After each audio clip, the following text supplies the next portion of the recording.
the Charlie Kirk shooting. We want to turn now to a familiar face in law enforcement here in our area. Tom Manger is the former chief of U.S. Capitol Police and Montgomery County Police. He joins us now. Chief, thank you very much. We appreciate your time. Let me jump right into some things here. We know that political violence is a major concern in this country right now, from the assassination attempt on former President Trump to the killing of Democratic lawmakers in Minnesota. What do you make of the challenge of protecting not only politicians, because as we are seeing with Charlie Kirk, he's not a politician. He is somebody that has been on the campaign trail, that has stumped heavily for President Trump, but has an enormous reach. So a political influencer. How do you go about protecting somebody like this? Well, it's a challenge, and it's not just the president of the United States and members of Congress anymore. It is elected officials from federal, state, and local. You've seen it all over the country where political violence is becoming more commonplace. And it's coming from the far left and the far right. It's the extremists who, many of whom I think are radicalized on the internet. They have their grievances. Many of these folks we find have mental health issues, but the one thing that they seem to have in common is that they all have access to a gun. And so in this case, we don't know anything about the shooter yet. He reported to be in custody. There was one report that it appeared to be an older male, looked to be in his 60s, but that's not been confirmed. I'm going to interrupt you here just to give you a little bit of information that's just coming into our newsroom right now. The university spokesperson for that university where the shooting happened is now saying we do not have a suspect in custody. We don't have a suspect in custody is what has just been released from the university.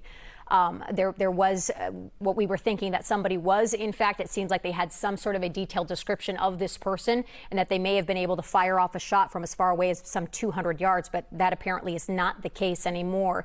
I hate to have interrupted you there, but at this point, sir. No, that's fine. That's obviously important information, and these kinds of events. It was reported that there were security folks there for Mr. Kirk, but there was no screening of folks going into the event, and I think that you're going to see.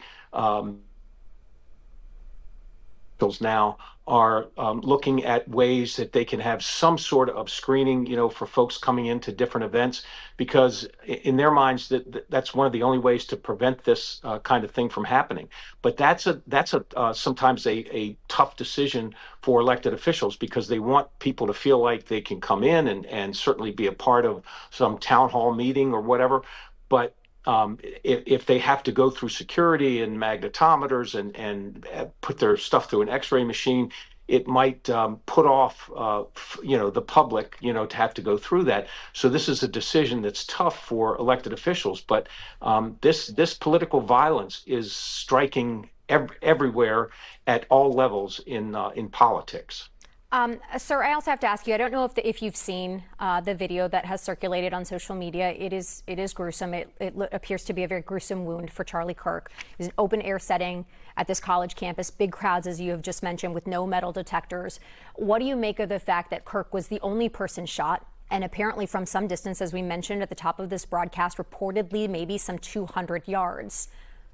Your thoughts on that? Yeah, so it's an indication to me that this individual was targeting Mr. Kirk. I mean, one of the things about that this gentleman was doing was he was going around to different college campuses, high schools, talking to groups, always getting good crowds. But folks knew where he was going to be and when he was going to be there, and so. You had someone who had some sort of grievance with Mr. Kirk, it wasn't very difficult to find him and know where he was going to be. So they would have had time to plan this out beforehand. It'll be interesting to see, once they identify the shooter, how they can what they can find in their background, how the individual got the gun, if the individual had extreme extreme views in terms of politics, and was gravitating toward violence because of their dissatisfaction with with what was going on today. And this seems to be the common thread that gets people motivated to do these violent acts. And again, it's certainly at the Capitol, we expanded our protection for members of Congress, not just when they were in D.C., but when they were traveling, when they were at their home states. We coordinated with the state and local agencies there to make sure that we could enhance their security, because it's a reality in this heightened threat environment.